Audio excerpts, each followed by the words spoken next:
একটা ছেলে বাজারের দিকে রওনা দিছে, তার নাম হলো কিতাবে আসছে রবি বিন সুলাইমান। এই ছেলেটা বাজারের দিকে যাইতেছে, কিছু দূর গিয়া দেখে রাস্তার পাশে একটা মরা গরু অথবা মরা গাধা ফালাই রাখছে, কার জানে গরু মরে গেছে গা, ফালাই রাখছে। একটা মহিলা বোরকা পরিধানকারী, বোরকা পরা, চেহারা দেখা যায় না বোরকার কারণে, এটা দাঁড়ালো ছুরি দিয়া চাকু দিয়া চামড়া কাটছে, চামড়া কাইটা এরপরে কিছু গোস্ত, মরা গরুর গোস্ত কাইটা কাইটা ব্যাগের ভিতরে ভরতাছে। এই দৃশ্যটা দেখার পরে যুবক ছেলেরা, আবার আলেম না, আলেম না হলে তো মাসালা বুঝে, আপনারা সবাই কি আলেম? মরা গরুর গোস্ত আপনি খাইবেন, মরা মুরগির গোস্ত নিয়ে খাইবেন, এ লেগে খাইতেন না?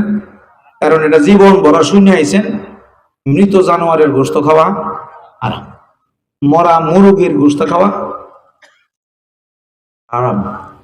হ্যাঁ, চিন্তা করতেছে মহিলা দিয়ে বোরকা পরা, কিন্তু আবার মরা গরুর গোস্ত কাটে, এরকম না। যে দেখি মহিলা কি করে, মহিলা 2 থেকে 3 কেজি পরিমাণ গোস্ত কাইটা ব্যাগের ভিতরে বইয়া এইবার মহিলা সোজা বাড়ির দিকে রওনা। যুবক বলতেছে বাজারে তো যাবই, আগে গিয়ে দেখি বেডি কি করে, গোস্ত দিয়ে কি করে। পরে দেখে সোনের একটা ছোট্ট একটা সোনের ঘর, মা বোনেরা আওয়াজ করেন না, ছোট্ট একটা সোনের ঘর, এইটার সামনে গিয়া মহিলা জোরে সরে বলতেছে, ও মায়েরা দরজা খোলো, এই নেও আল্লাহর দেওয়া রিজিক, এগুলি পাকাও, পাকাইয়া খাও, খাইয়া আল্লাহর দরবারে শুকরগুজার করে বলো আলহামদুলিল্লাহ। কি বুঝলেন? মহিলা হিন্দু। কি বুঝলেন? মহিলা মুসলমান। এইবার যুবক ছেলেটা পিছনে দাঁড়ায় বলতেছে, তোমার সুরতে বুঝলাম তুমি মুসলমান, তোমার কথায়ও বুঝলাম তুমি একজন পাক্কা মুসলমান। মাগো, মুসলমানের জন্য মরা গরুর গোশত খাওয়া হারাম, তুমি কি এইটা জানো না? মরা গরুর গোশতটা কাইটা তুমি কেন আনলে? ঘরের ভিতরে কে আছে তাদেরকে তুমি বলতেছো এগুলি পাকায়া খাইয়া আল্লাহর দরবারে শুকর গুজার করার জন্য। ও মা, মরা গরুর গোশত খাওয়া হারাম। মাসালা কই? মহিলা বলতেছি, জবাব দিতেছি, যুবক রে, মরা গরুর গোশত খাওয়া যে হারাম এই মাসালা আমিও জানি, কিন্তু জানলে কি হবে? আত্মা বাঁচানোর জন্য মরা গরুর গোশত খাওয়া হালাল। যুবক, তোমার পরিচয়? যুবক বলতেছে, আমার নাম হলো রবি বিন সুলাইমান, আমি একজন হজযাত্রী, বাজার করার জন্য বাজারে যাচ্ছিলাম, দেখলাম তুমি মরা গরুর গোশত কাটতেছো, মাগো এই জন্য তোমার পিছনে পিছনে হেঁটে হেঁটে আসছি। এখন তোমার কথাই বুঝলাম তুমিও একজন পাক্কা মুসলমান। তো মুসলমানের জন্য মরা গরুর গোশত খাওয়া হারাম, তুমি এটা কেন আনলে? মহিলা জবাব দেয়, বাবা রে, তুমি তোমার পরিচয়টা দিলা, এখন আমার পরিচয় শোনো। বহুদিন পূর্বে আমার স্বামীর ইন্তেকাল হয়ে গেছে, জায়গা জমি যা ছিল বিক্রি করিয়া খাইয়া শেষ। আর আমাদের বংশীয় পরিচয় হলো আমরা হইলাম বিশ্ব নবী মুহাম্মদ রাসূলুল্লাহ সাল্লাল্লাহু আলাইহি ওয়াসাল্লামের বংশের লোক। সুবহানাল্লাহ কইতেন না? যুবক, 3 দিন হয় মানুষের বাড়িতে বাড়িতে গিয়া কাজকর্ম কইরা যত সামান্য খাবার পাই এইগুলি আমি নিজেও খাই। আমার 4টা যুবতী মেয়ে ঘরের ভিতরে আছে, এদেরকে বাহিরে দেই না, পর্দার খেলাফ হবে রে যুবক। আমি নিজেই বুরকা পইরা মানুষের বাড়িতে গিয়া মহিলাদের কাজ করে দিলে যত সামান্য খাবার আমাকে দেয়, এই একজনের খাবার আমরা 5 জনে খাই। যুবক রে, 3 দিন আগে বাড়িতে গেলাম, কোনো মানুষের বাসায় কাজ পাইলাম না, আমিও ক্ষুধার্ত, আমার 4টা মেয়েও ক্ষুধার্ত।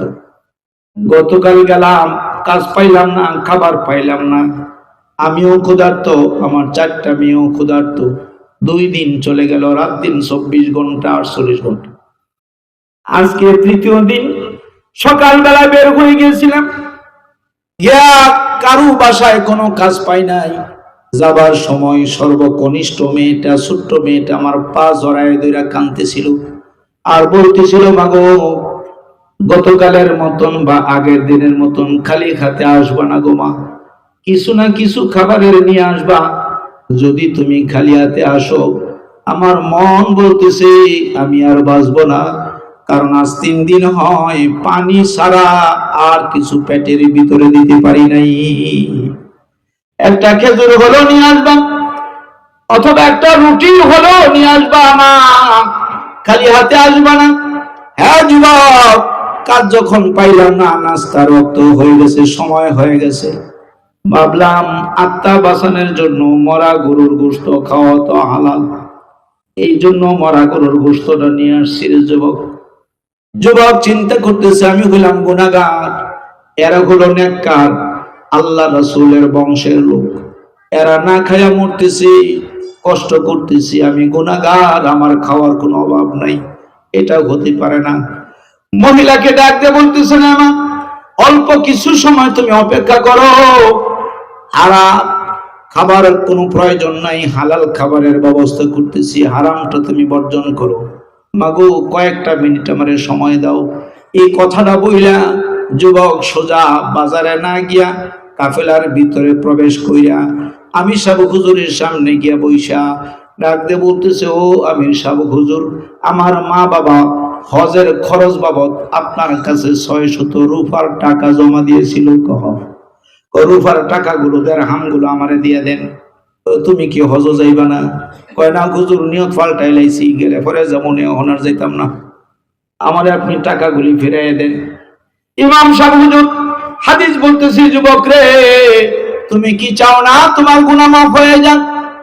যুবক বলতেছে অবশ্যই চাই। আল্লাহ রাসূল বলেন, নবীর হাদিস আমি সাহেব হুজুর তারে শোনাই দিতেছেন, নবীজি বলছেন, কোন মানুষ যদি নিয়তরা ঠিক করে হালাল টাকা দিয়া যদি হজটা করে, নবজাতক সন্তান মায়ের পেট থেকে ভূমিষ্ঠ হলে পরে সন্তানের আমল নামায় যেমন কোনো গুনাহ নাই, নতুন হাজিদের আমল নামায়ও একটা সগীরা গুনাহ থাকবে না। তুমি কি চাও না হজের মাধ্যমে তোমার গুনাহ মাফ হয়ে যাক? যুবক বলতেছে, আমি সাহেব হুজুর বয়ান করে কোনো লাভ হবে না, আমার টাকা আমারে ফিরাই দেন, আমি হজে যাব না। আল্লাহ ইচ্ছে করলে হজ ছাড়াও বান্দার গুনাহ মাফ করতেও পারে, ঠিক কিনা জোরে বলে। এইবার যুবককে দিয়া দিছে 600 দিরহাম। এই যুবক সোজা বাজারে গেছে, বাজারে গিয়া 200 দিরহাম দিয়া চাউলের বস্তা, আটার বস্তা, শাক সবজি, লবণ, তৈল, যা কিছু লাগে টাটকা কিছু গোশত আবার ক্রয় কইরা রিস্কা বুঝাই করে মহিলার দরজার সামনে গিয়া হাজির। মাগো দরজা খোলো, আমি রবি বিন সুলাইমান হাজির। দরজা খুলিয়া তাকায় দেখে রিস্কা বোঝাই করা মাল। যুবক রে, এই চাউলের বস্তা, ডাউলের বস্তা, আটার বস্তা, এগুলি কার জন্য নিয়ে আসছো? যুবক কান্দে আর কয়, মাগো তোমরা নবীর বংশের লোক, তোমরা নবীর বংশের লোক না খাইয়া মরবা, এটা হতে পারে না। আমি যা হজে যাওয়ার জন্য রওনা দিছিলাম, হজের পুরা টাকা থেকে 200 দিরহাম দিয়া বাজারে করে তোমাদের জন্য নিয়ে আসছি। মাগো এইগুলি খাও, তোমার যুবতী কন্যা সন্তানদেরকে খাওয়াও, খাইয়া আমার জন্য একটু দোয়া করো, আল্লাহ যেন এই উসিলায় আমার মাফ করে দেয়। সুবহানাল্লাহ। ও মা, এখানে 200 দিরহামের বাজার, আর নেও 400 দিরহাম নগদ তোমার হাতে আমি পৌঁছে দিলাম। বাজার যা করে দিছি এইগুলি খাওয়া যখন শেষ হয়ে যাবে, 400 দিরহাম দিয়া তোমরা বাজার করে খাইও, আমার জন্য দোয়া কইরো। আমি কিন্তু এই বছর হজ আর করতে পারবো না, যাইতে পারবো না, হজের পুরা খরচের টাকা তোমার কাছে আমি পৌঁছে দিলাম। একটা দোয়া করবা, আল্লাহ রাব্বুল আলামিন যেন আমার আমলনামায় একটা বড় হজের সওয়াব দিয়ে দেয়। সুবহানাল্লাহ। আল্লাহ তো ইচ্ছা করলে দিতেও পারে, আল্লাহর কাছে সওয়াবের অভাব আছে? অভাব নেই। এই মহিলা আবেগের চোটে কান্না, চোখ দিয়া পানি বের হয়ে গেছে। একটা হলো খুশির কান্না, আর একটা হলো দুঃখের কান্না। কান্না কিন্তু দুই প্রকার। আপনার ছেলেটা বিদেশ চলে যাইতেছে অথবা মারা গেছে, আপনি যে কান্নাটা কাঁদতেছেন, এটা সুখের কান্না না দুঃখের কান্না? এটা হলো দুঃখের কান্না। ছেলে মারা গেছে, অ্যাক্সিডেন্ট হয়েছে। আবার আরেকটা ছেলে 15 বছর পরে বিদেশ থেকে আসছে, এয়ারপোর্টে গেছেন, নিচতলায় দাঁড়ায় রয়েছেন ছেলের অপেক্ষায়। 15টা বছর পরে যুবক ছেলের চেহারাটা দেখা গলার মধ্যে জড়াই দিরা, বাবাও কান্দে, মাও কান্দে, বউ কান্দে। বলেন তো দেখি, এই কান্নাটা দুঃখের কান্না না সুখের কান্না? এই কান্নাটা হলো সুখের কান্না। মহিলা সুখের কান্না কান্দে, আকাশের দিকে তাকায়া দোয়া করে, মাওলা রাব্বুল আলামিন, এই যুবক এই বছর হজ করতে পারবে না, হজের পুরা টাকা দিয়ে আমাদের বাজার ঘাট করে দিছি, 400 দেড়াখাম আমার হাতে পৌঁছে দিছি।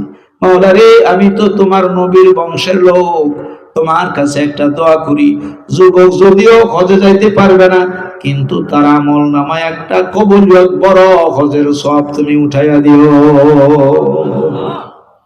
দোয়া করে নিয়েছি। চারটা মেয়ে থেকে প্রথম মেয়েটা, যুবতী মেয়েটা, এতগুলো বাজার দেখা, টাকা পয়সা দেখা, আকাশের দিকে তাকায়া আল্লাহর কাছে দোয়া করে, রব্বুল আলামিন, মাওলা রে, যে যুবক ছেলেটা আমাদের খাবারের ব্যবস্থা করলো, তুমি তার খাবারের ব্যবস্থা দুনিয়া এবং জান্নাতের ভিতরে কইরো। সুবহানাল্লাহ। আরেকটা মেয়ে দোয়া করে, আল্লাহ, যে যুবক ছেলেটা আমাদেরকে সম্মান করলো, ইজ্জত করলো রে মাওলা, তুমি তার ইজ্জত সম্মান দুনিয়া এবং আখিরাতে বাড়াইয়া দিও। সর্বকনিষ্ঠ মেয়েটা দোয়া করতেছে, আল্লাহ, আমরা নবীর বংশের লোক। এই কথাটা শুনে যুবকের মন নরম হয়ে গেছে। মাওলা রে, আমি দোয়া করি, আমার নবীজির সুন্দর চেহারাটা তারে স্বপ্নে না দেখায়া তুমি যুবকের মরণ দিও না। আল্লাহু আকবার। কি দোয়া! যুবক দোয়াগুলি শুনে চোখের পানি ছেড়ে দিয়ে কান্দে আর কয়, আল্লাহ, হজে যেতে পারবো না, হজ করতে পারবো না, আমার মনের ভিতরে কোনো দুঃখ নাই, ব্যথাও নাই, কোনো টেনশনও নাই। মাওলা রে, এই 4টা যুবতী মেয়ে 4 রকম দোয়া করছি, তার মা আরেক রকম দোয়া করছি। একটা লোকের দোয়া যদি তোমার দরবারে কবুল হয়ে যায়, আল্লাহ গো, আমি রবি বিন সুলাইমানের জীবনটাই সার্থক হয়ে যাবে। সুবহানাল্লাহ। তুমি তাদের দোয়া কবুল করো। এইবার মহিলার কাছ থেকে বিদায় নিয়ে যুবক চলে গেছে কাফেলার ভিতরে গিয়া আমি সাহ হুজুরকে বলতেছেন, আমি সাহ, আপনার কাছ থেকে 600 রুপার টাকা জেনেছিলাম, টাকা কিন্তু একটাও নাই, সব টাকা শেষ। আমার পকেটে আলাদা কিছু টাকা আছে আমার নিজের খরচ বাবদ চলার। এখন আপনারা হজে চলে যান, 2-3 মাস সময় যাওয়াই লাগে।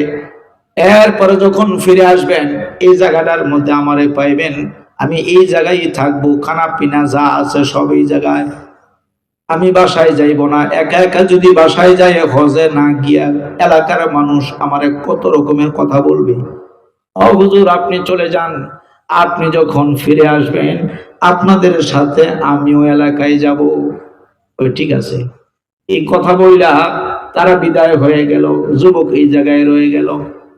3-4 মাস পরে হজ কইরা মদিনা জিয়ারত কইরা তারা যখন মক্কা মদিনা থেকে ইরাক শহরের মধ্যে আসছি, আয়েশা দেখে, হা, যুবক তো এই জায়গায় বসা, অপেক্ষায় আছে তারা কখন আসবে।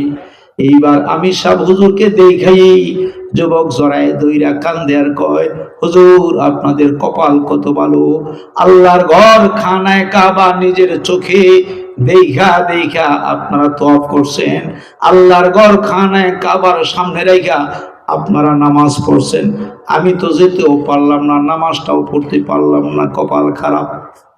এইবার আমি সাহ হুজুর তার একটা ধমক দিছে, যুবক, মিথ্যা কথা কেন বলো? তুমি না আমার আঙ্গুল ধরে ধরে আল্লাহর ঘর খানায় কাবা তুমি তওয়াফ করেছ। আল্লাহু আকবার। যুবক, খানায় কাবার সামনে তুমি আর আমি একই জায়গায় দাঁড়াইয়া আল্লাহর ঘর সামনে রেখে নামাজ পড়ছিলাম।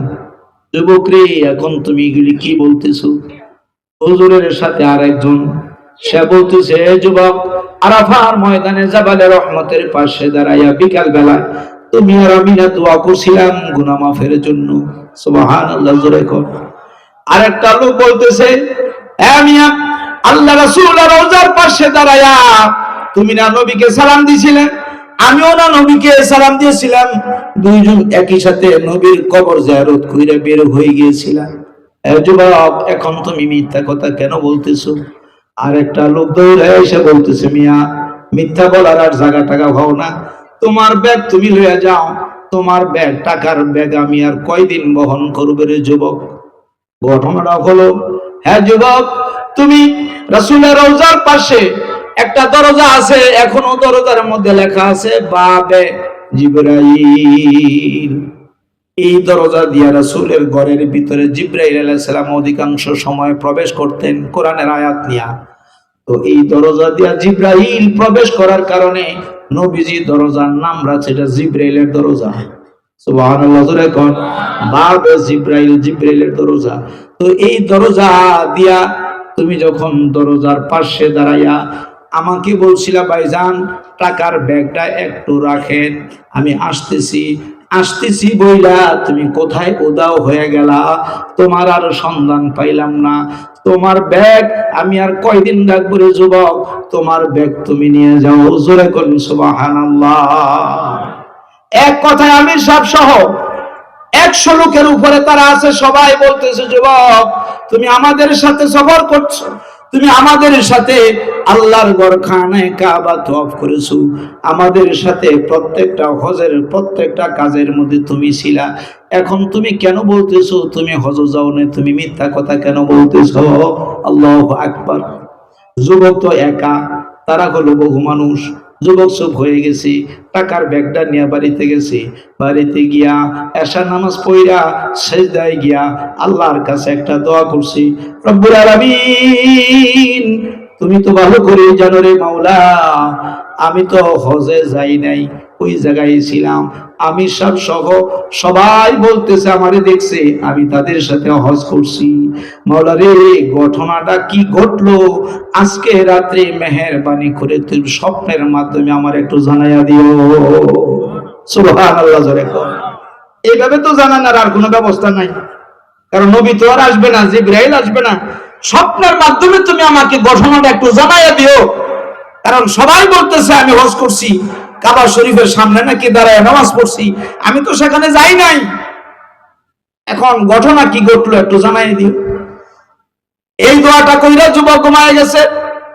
ঘুমের ঘরে স্বপ্নে দেখতেছি, কিতাবে আসছি, ঘুমের ঘরে স্বপ্নে দেখতেছি। স্বপ্ন যারা দেখে স্বপ্নের ভিতরে তারা মনে করে এটা বাস্তব। স্বপ্ন যখন ভাঙ্গে তখন বুঝে এটা বাস্তব না, এটা স্বপ্ন। ঠিক কিনা যারা বলে, স্বপ্নের ভিতরে কেউ এটা স্বপ্ন মনে করে না, এটা বাস্তবই মনে করে, ঠিক না? তো যুবক স্বপ্নে দেখতেছি ফুটফুটে চেহারায় বাতির মতন সুন্দর দেখা যায়, 3 জন লোক তার ঘরের ভিতরে ঢুকে গেছে। আল্লাহু আকবার। একজন হলো সামনে, 2 জন হলো পিছনে। পিছনে যে 2 জন ছিলেন, বাম পাশে যিনি দাঁড়ানো তিনি বলতেছেন, যুবক রে তাড়াতাড়ি মুসাফা করো, আমাদের সামনে যিনি দাঁড়ানো, তোমার সামনে যিনি দাঁড়িয়ে আছে তিনি আর কেহ নয়, তিনি হচ্ছেন আখিরি জামানার নবী মুহাম্মদ রাসূলুল্লাহ সাল্লাল্লাহু আলাইহি ওয়াসাল্লাম। আল্লাহু আকবার। আমি হলাম হযরত ওমর, আমার ডান পাশে যিনি দাঁড়ানো আছে তিনি হচ্ছেন হযরত আবু বকর। আল্লাহু আকবার। আবু বকর সিদ্দিক রাদিয়াল্লাহু তাআলা আনহু আমার ডানে দাঁড়ানো, আমি হলাম হযরত ওমর ফারুক রাদিয়াল্লাহু তাআলা আনহু। আমাদের সামনে যিনি দাঁড়িয়ে আছেন তিনি হচ্ছেন তোমার আমার নবী মুহাম্মদুর রাসূলুল্লাহ সাল্লাল্লাহু আলাইহি ওয়াসাল্লাম। যুবক এই কথাটা শুনে তাড়াতাড়ি উঠা নবীজিকে সালাম দিলেন, নবীজির হাতের মধ্যে ধইরা মুসাফা করলেন। শুধু তাই নয়, নবীর হাতটা নিয়ে ওই যুবকটা একটা চুমু লাগাই দিছি, চুমা খাইলেন, নবীর সাথে মুআনাকা করলেন, ডাক দিয়ে বললেন, ইয়া রাসূলুল্লাহ, নবী গো আপনাকে শুধু স্বপ্নে দেখার জন্য, একটা বার স্বপ্নে দেখার জন্য কত হাজার বার আমি দরুদ ইব্রাহিম পড়ছি, তার কোনো হিসাব পিসাব নাই। কোনদিন আপনি আমার সাথে সাক্ষাৎটাও দিলেন না। আজকে সশরীরে 2 জন সাহাবী নিয়ে মদিনা থেকে আমার বাড়িতে আসলেন, কারণটা কি? আল্লাহ নবী বলেন কারণ হলো 2টা। আল্লাহ রাব্বুল আলামিন আমাকে পাঠাইছে, আমি এমনি এমনি আসি নাই। আমার আল্লাহ আমারে পাঠাইছে তোমারে জান্নাতের সুসংবাদ দেওয়ার জন্য। আল্লাহু আকবার। হ্যাঁ যুবক, আল্লাহ রাব্বুল আলামিন তোমার যে দান করছো 600 দিরহাম, এই যে 200 দিরহামের বাজার করে দিছো, মহিলা যে একটা দোয়া করছিল, দোয়াটা তোমার স্মরণ আসেনি? যুবক বলতেছো অবশ্যই স্মরণ আছে। যুবক বলতেছি নবী গো, মহিলা দোয়া করছে আল্লাহ যেন আমার আমল নামা একটা কবুলিয়ত বড় হজের সব উঠাইয়ে দেয়। আল্লাহ রাসূল বলেন আল্লাহর দরবারে মহিলার দোয়া ডাইরেক্ট আল্লাহর আরশ পর্যন্ত পৌঁছে গেছে। আল্লাহ রাব্বুল আলামিন ওই মহিলার দোয়া কবুল করছেন, এবং ওই যে 4টা যুবতী মেয়ে যতগুলি দোয়া করছে, প্রত্যেকটা যুবতী মেয়ের দোয়া আল্লাহর দরবারে কবুল হয়ে গেছে। আল্লাহু আকবার, আল্লাহু আকবার। যুবক রে, এইবার শোনো তুমি আমার কাছ থেকে ঘটনাটা কি। ঘটনাটা হলো, তুমি যে হজ যাও নাই এটা তো আল্লাহ জানে, তুমিও জানো, তারা জানে না। এইবার আল্লাহ রাব্বুল আলামিন মহিলার দোয়া যখন কবুল করছি, আল্লাহ আমারে জানাই দিয়েছে নবী গো, আপনি তারে সংবাদটা পৌঁছে দেন। আমি আল্লাহ রাব্বুল আলামিন আসমান থেকে একজন রহমতের ফেরেশতা তাদের সাথে পাঠিয়ে দিয়েছিলাম। আল্লাহু আকবার। আসমান থেকে ফেরেশতা পাঠিয়ে দিছি, ফেরেশতার সূরত আকৃতি তার মতন আমি আল্লাহ রাব্বুল আলামিন বানাই দিছি। তারে দেখতে যে রকম দেখা যায়, ফেরেশতার সূরত আকৃতি ওই রকম বানাই দিছি, তার ওই রকমই দেখা যায়। এমনকি তোমার কণ্ঠস্বর যেরকম, গলার আওয়াজটা যেরকম, ফেরেশতার কণ্ঠস্বর আল্লাহ তোমার কণ্ঠের মতন বানাই দিছে। আল্লাহু আকবার জোরে বলে। তোমার চলাচল বাচন ভঙ্গি যেরকম, তারও চলাচল বাচন ভঙ্গি এইরকমই বানাই দিছে। এই জন্য তারা টের পায় নাই, বুঝতে পারে নাই ফেরেশতা হজ করছে না তুমি হজ করছো। তারা মনে করছে তুমি হজ করছো, আসলে তুমি হজ করো নাই। তোমার নামে আল্লাহ রাব্বুল আলামিন ফেরেশতা দিয়া এই বছর বদলে হজ করায় দিছে। ও যুবক, তুমি যদি এই বছর হজ করতে, আল্লাহ দরবারে যদি হজটা কবুল হইতো, একটা হজের সওয়াব তুমি পাইতে রে যুবক। কিন্তু তুমি ওই যে গরিব মিসকিন ইতিম অসহায় তাদের খাবারের ব্যবস্থা করে দিছ রে যুবক। এই জন্য আল্লাহ খুশি হইয়া আমারে জানাই দিছে নবী গো, আপনি তারে জানাই দেন, সে যত বছর দুনিয়ায় বেঁচে থাকবে প্রতি বছরে বছরে একজন করে নতুন ফেরেশতা পাঠাইয়া দিয়া তার নামে আমি আল্লাহ বদলে হজ করাইয়া দিব।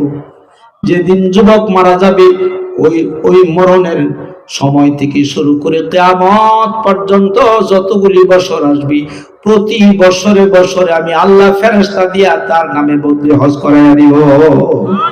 তার মানে হলো প্রতি বছর তোমার আমল নামে একটা বড় হজের সওয়াব লেখা হবে। আল্লাহু আকবার জোরে কর। যুবক, এই সুসংবাদটা দেওয়ার জন্য সুদূর মদিনা থেকে আমি চলে আসছি। আল্লাহ আমারে পাঠায় দিয়েছে, আমি 2জন সাহাবী নিয়ে চলে আসছি। আমার পিছনে একজন হলো আবু বকর, আরেকজন হচ্ছে না হযরত ওমর ফারুক রাদিয়াল্লাহু তাআলা আনহুমা। যুবক, আরেকটা খুশির সংবাদ হলো, তোমার যে টাকার ব্যাগটা সেটা কি খুলে দেখছনি? কয় না হুজুর, এটা কেন খুলবো, এটা তো আমার ব্যাগ না। অকল ইবাদ আমি কোনোদিন নষ্ট করি না, মানুষের হক আমি খাই না। আল্লাহ রাসূল বলেন যুবক রে, এটা মানুষের হক না, হকুল ইবাদ না, বান্দার হক না। তুমি দিয়েছিলা 600 রুফার টাকা, 200 টাকার বাজার, 400 টাকা নগদ, মিলাইয়া কয়শো হইছে? 600 দিরহাম রুফার টাকা। আমার আল্লাহ খুশি হইয়া এটা রুফার টাকাটা একটু চেঞ্জ কইরা তোমারে স্বর্ণের দিনার 600 দিনার তোমার ব্যাগের ভিতরে দিয়া দিছে। যুবক, তুমি সেন্ডা খোলো, খুইলা দেখবা একটা দিনার কম হবে না, আর একটা দিনার 600 থেকে বেশিও হবে না। তুমি দিছো রুফার টাকা 600, আমার আল্লাহ খুশি হইয়া তোমারে দিছে 600 স্বর্ণের দিনার। এইগুলি আল্লাহর পক্ষ থেকে তোমার জন্য হাদিয়া, 100% হালাল। জোরে কোন সুবহানাল্লাহ। আর আল্লাহ জানাই দিছে নবী গো, আপনি তারা জানাই দেন, তার এই কাজটা আমি আল্লাহর কাছে এত ভালো লাগছে, এত পছন্দ হইছি, আমি তার নাম এই মুহূর্তে জান্নাতে খাতায় উঠাইয়া দিছি। সুবহানাল্লাহ। নবীজি কথাগুলি বইলা তার কাছ থেকে বিদায় নিয়ে চলে গেলেন। 5-6 মিনিট পরে যুবকের ঘুম ভাঙছে। ঘুম ভাঙার পরে সে এখন বলতেছে এটা তো আসলে স্বপ্ন, এটা তো বাস্তব না। এখন নবীও নাই, সাহাবীও নাই, কিচ্ছু নাই, কিন্তু যুবক বলতেছে আমার পুরা ঘরের ভিতর থেকে মেশক আম্বরের সুঘ্রাণ বের হইতেছে। আল্লাহু আকবার। শুধু তাই নয়, আমি যে নবীদের হাতের মধ্যে চুমো খাইছিলাম, আমার ঠোঁট থেকে, মুখ থেকে, শরীর থেকে এই যে নবীজির সাথে মুআনাকা করছিলাম, নবীজির শরীর থেকে যে মেশক আম্বরের সুঘ্রাণ বের হইছি, ওই মেশক আম্বরের সুঘ্রাণ এখন আমার শরীর থেকে বের হওয়া শুরু হয়ে গেছে। আল্লাহু আকবার, জোরে বলেন আল্লাহু আকবার। আল্লাহ নবী যখন রাস্তা দিয়া কোথাও যাইতেন, নবীজি চলে গেছেন, পরবর্তী সময়ে এই রাস্তা দিয়া যে সমস্ত সাহাবায়ে কেরাম যাইতেন, তারা বলতেন মনে হয় রাস্তা দিয়া নবীজি গেছে, কারণ নবীজির শরীর থেকে মেশক আম্বরের সুঘ্রাণ বের হইছে। আল্লাহু আকবার, জোরে কর।